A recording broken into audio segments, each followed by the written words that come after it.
Hey guys. Okay, so my name's Adam. And I'm Bobby. We're here for the Peak Tech live stream. Man, that's so much difficult. More difficult after you try to do it again. It's always, yeah. The first time is always the best time. Right? Okay, anyways, so we've got some interesting topics for you today. We've got Wi-Fi network troubleshooting, how to connect, what to do if they're broken, how you're able to fix that, kind of all yourself.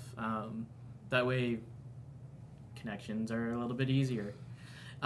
So we got that. We got AMD Ryzen. AMD's a computer processor maker. If you don't know, they're making some killer processors today that just released. So talk a little bit about that. And then we also got a special project down in Eugene. Yeah, the fiber project. So Downtown Eugene right now is being lit up with fiber internet service through eWeb and Peak Internet. So businesses, Downtown Eugene, right now there's 5 test pilot buildings. There will be over 100 buildings in Downtown Eugene lit up in the next 2 years. So we're going to be providing you guys with gigabit fiber connection to your building, to your offices, for as little as $79 a month. Gigabit. What can you do with gigabit? That's a good question. But anyway, so let's kind of dive right into the topics here, right? So Wi-Fi networks. We all love them. We all connect to them. We all have passwords. At least I hope we all have passwords. Right. So occasionally we get the caller that calls in and they're like, well, my Wi-Fi is down. Now we got to determine whether it's the actual internet connection or their actual computer. Or they're saying that their Wi-Fi is connected but no internet. Anyway, that's another topic. We're going to focus on Wi-Fi. So some of those callers will call in and they're saying that their Wi-Fi is unable to connect. And that's literally the error message that they'll get on their computer. Unable to connect. And typically what that means is that your computer realizes that the network is there and it's going to try to connect. But most of the time, it'll come back with that error. And if you get that error, the problem is that most likely the password has changed for the most part. So to fix that, on the phone, we typically say, hey, you know what, let's go ahead and forget that network and then retype in the password, and then all is good from there. So there's always that way. You can always forget the network, right? So to do that, you would right-click on the network when you see it pop up, and you would hit forget that network? Not necessarily right-click. I guess you need to go into the actual settings of Windows or a MacBook or your phone. Under the network settings. Yeah, okay. under the network settings. So you're always going to be able to manage those wireless networks and be able to remove them there.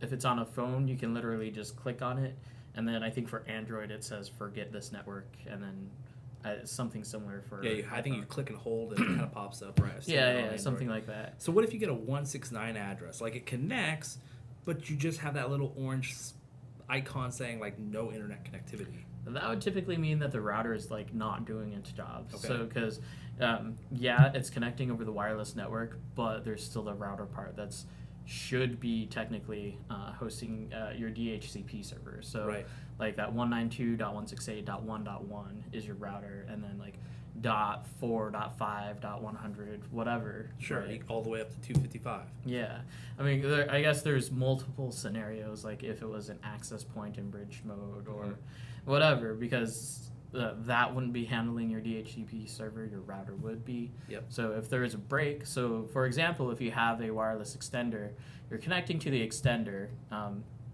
but there's no internet access after that. That could be one of those prime examples. So what would be one of my troubleshooting steps for that before I call you guys? Well, just as usual, power cycle everything. So unplug things, physically take the power cable out of the back, give it 60 seconds and plug it back in, let it start up again, and then try it again. If that works, great, I'm fixed. If it doesn't, what's my next step? That's a good question. So if it is strictly, if you know that it's your router information, then if you're not comfortable or if you're not confident, then maybe calling the manufacturer. Okay. If you do know what you're doing, go ahead and take a look at each and every single device that you have. Start from the beginning and then kind of work your way out to the extenders. So connect to your main router. Is that working? Then awesome. If it's not, then you know where to start troubleshooting. Do you ever want to just plug in first to see if that works? Maybe it's the wireless? Yeah, I mean, that's always your option too. Okay. I mean, unless it's specifically the wireless access, like extender or anything like that. So yeah, plugging in is always a great way. However, most of our laptops here doesn't even have don't a have Ethernet cable, right? Yeah. So when would I want to open up a command prompt and type in ipconfig? Pretty much whenever you want. Whenever you want to see if you actually have an IP address or not, or if it's actually routing a DHCP address to you versus a 169 address saying it's no connectivity at all. Right. So basically, for Windows computers, so command prompt is where you're going to be in Windows computers, and then terminal is going to be where you're going to be for Mac. Right. I don't remember what the Mac command is, but to find out what your IP address for... It's ifconfig. There you go. Yep. ifconfig for Mac, and then ipconfig for Windows. Yep. Yeah, so that one's a little bit more, a lot of text. So typically when I'm dealing with a customer on the phone, I'll have them go to the network connections, right-click, and then do a status. And then within the status, there's a little details button. It's more clicks, but it gives you a little bit nicer of a layout to right, read. Versus that black texty thing where people are going to get scared. Yeah, exactly. Yeah, it's like whoa, we're doing serious stuff now. But yeah, it's pretty much simple as that. Really, what I wanted to get out of this is just what happens if you may have changed your password. Oh yeah. Because that's when you're going to want to forget your network and try to reconnect again. Always, when trying to connect to a network, you're always going to be in your network settings on any device. So if you're on an iPhone, you're going to click on settings and then Wi-Fi. If you're on an Android, you're going to pull down or click on the settings icon and then go to Wi-Fi. If you're on a Mac, it's in the top right corner of your screen. Typically, unless it's hidden. I've seen that actually hidden off If it's there. hidden. Yeah, then you sometimes have to go to the Apple icon, go to System Preferences, and from there you can click on networking. But I think there's actually a way to hide that little icon in the top corner. I don't know why. I've seen it missing before. Right? I haven't experienced that. It's odd. And then Windows is down in the lower right-hand corner. So that's pretty much wireless network troubleshooting, kind of at the very, very base level. So something that you all can do. If you do have any questions, just type a line. We'll see it in our chat. Or if anything, give us a call. We're here 24 hours a day for you. Definitely. We want to take care of your problems as soon as they come up so that you don't feel like we're not here for you, because we are 24 hours a day, 7 days a week. People like Adam are on the phones ready to help you guys out. So right. AMD Ryzen. Is that am I saying Ryzen correct? I wanted to say Ryzen. Ryzen? I mean, it just makes Ryzen? It is Ryzen according to social media. Got it. Okay, right. So the AMD Ryzen chip is out. It literally just came out 2 weeks ago, right? Yeah, pretty much. And it's kind of spread like wildfire. People are talking about it like they talked about the i7 chip coming out, or it came out when it came out. What is AMD doing with this Ryzen chip? Why is it better or not better for gamers, for average users? What would I expect when it comes to pricing for it? And then what would I expect when it comes to the benchmark scores? Will it give my computer, if I upgraded to a Ryzen chip, would it give my computer better performance depending on if I came from a older i7 versus the newest i7s? Right, so that's a great question, because ultimately what you want to consider is what are you actually doing? Are you gaming? Are you actually a media video content? editor? Yeah, sure. are you actually doing the work? This processor is more aimed at professionalists. Yes, it can game. Yes, it can stream while gaming, just because it has the cores and the clock to do so. What it's lacking in terms of gaming is the clock speed, because I think right now the base clock, and I don't really know the numbers 100%. I think it's a 3.4 or 3.6 boost or something like that. If you're on a water-cooled loop, since it's only 96 watts TDP. Pretty easy to cool, but we're seeing a little bit of stability issues, or not most of the online reviewers, right? They're seeing around 4 gigahertz, 4.1 gigahertz before they start seeing some instability after they've overclocked. And sure. Those are crazy core clock or core voltages too. Yeah. I'm scared to put my i7 6800K past 1.3 volts. That's where I'm at right now. You're afraid of burning it up, and I would be too. Right. I mean, even if I have a very nice water cooling setup, you could easily burn up your chip by overclocking. Exactly. So let's not talk about overclocking. If I wanted to buy this Ryzen 8 core beast processor and put that into my system, first, what kind of users would want that right away? So this, I would say it's multimedia creation and like multimedia creation, or just People who need that multi applications on their computer. that can actually use multi-core Got it. like processing, because a lot of games today they're only using 4 cores. Sure. Unless you're using the Windows platform, because it like maxes out all cores for some reason. But beyond that, like right now, with cutting edge technology, with drivers not being optimized yet or anything like that, it's more the fact that like in a gaming situation, which is where these processors are kind of going, because if you're looking at that $350 mark to $400 mark, Right. that's going to be the new 1700X. So still 8 cores, still 16 theoretical processors, but still beast of a machine when it comes to multi-thread. Sure. When you're bringing it back to gaming, you're actually losing like about 20 frames per second just Wow. because of optimization, just because of clock speeds. I think Jay's 2 cents, or Paul's Hardware, did a review on it. They were trying to get it up to that 4 gigahertz mark and trying to see where it was competitive, or how to get that competitive advantage over Intel.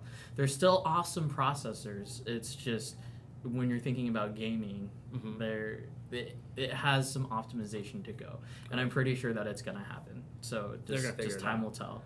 But other than that, if you're doing like media content creation, if you're doing Photoshop's a little bit easier to do, but anything that actually requires the power, that's where Ryzen is going to show. So one of the questions I heard or read about the AMD Ryzen is, can it work with an Nvidia GPU? Yep. Of course it can. You know, they're compatible. You don't have to have an AMD chip and an ATI graphics card. You can do an AMD chip and an Nvidia GPU, or you can do an Intel chip and an AMD or ATI graphics card. It really doesn't matter. They both work well together. What you want to be concerned about, though, is if you're going to do SLI, make sure that or SLI or Crossfire. Thank you. I was trying to think of how AMD calls it. You want to make sure your motherboard is compatible for that, because some boards aren't compatible with SLI, but they are compatible with Crossfire. Vice versa. Some don't even have support for dual GPUs, so make sure your motherboard is compatible. Yep, for sure. Although now we're getting to the point where Crossfire and SLI aren't necessarily that important. Yeah. Like Nvidia just released their, well, not released, but have released the NDA. Is that with the DirectX 12 stuff? So not just DirectX 12, but so it's the new 1080 Ti. Yeah. Right. Okay, sure. So it's funny this time around, because the 980 Ti would pretty much like gave the Titan, or the Titan X, like pretty much it was a worthless card at that point. So people spend $1,000 on the Titan X, and they're like, a 980 Ti can do basically the same thing for a lot less. Yeah, like and half the cost. That was a few years ago. So now 1080 Ti is around. The Pascal X card, XP card, is a 12 gigabyte card with like a some odd 1300 base clock or something like that. So keep that in mind. Now we have the 1080 Ti, which is funny, 11 gigs of RAM. What? Right? 11 gigs of RAM on the GPU dedicated? On the GPU. Wow. So again, I think their product placement is trying to be accurate this time. So it's gonna be in between the Titan XP and then the 1080. Sure. So, jeez, 10 or 11 gigs of RAM. Most people don't even have that in their computer right now. Most people run, 8 gigs. 16 maybe gigs is 16. pretty standard. Yeah. I mean, if you're a gamer, you probably have 16.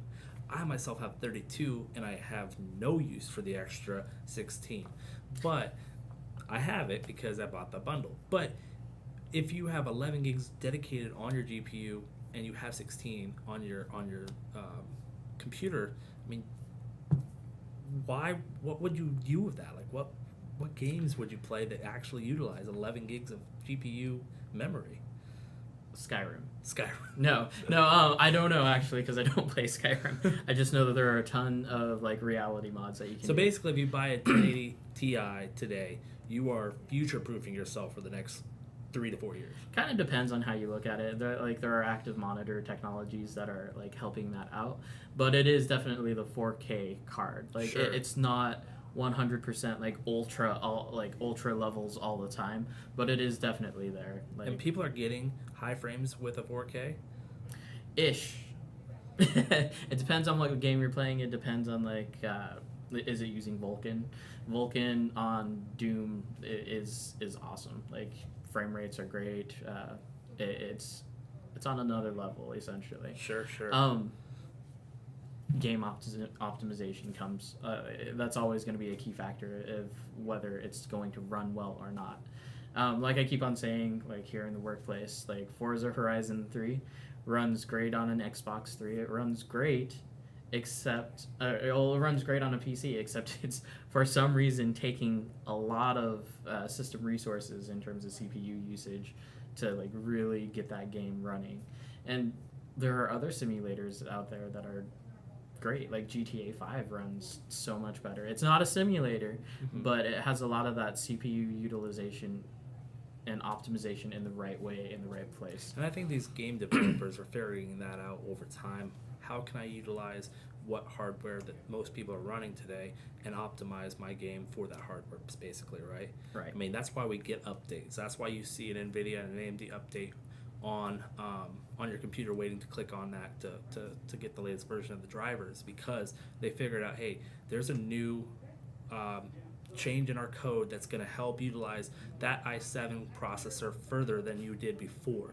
So make sure you are updating your software to the latest versions. We don't put it out, but the developers who are putting it out have reasons for you to do that. If it's Windows, if it's your Nvidia, if it's your AMD ATI, I don't know what they call their... It's AMD. Well, but what is that software called? Because I know it's called Nvidia... not Shield, it's... Shadow? No. I forgot what the new one is. It's the main one is called GeForce Experience. GeForce Experience. Like that's where it all they just kind of put that all together in its own thing now, where you update the GeForce Experience. AMD has its own. So yeah, just make sure you stay updated with that. The last thing I want to talk about before we cut off, because we have been about 20 minutes in.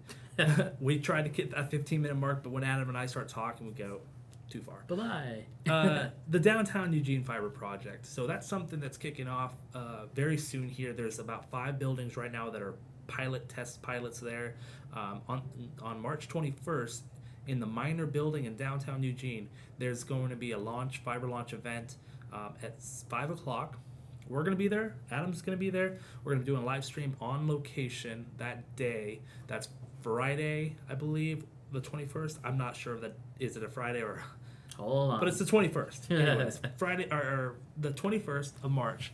We're going to be there doing a live stream and showing a demo of what 10 gig internet looks like and how fast 10 gig can be. And then in your office, you can get up to 10 gigs if you really wanted to it, but we're selling gig internet over Ethernet for $79 a month with no contracts, no sign-up fees.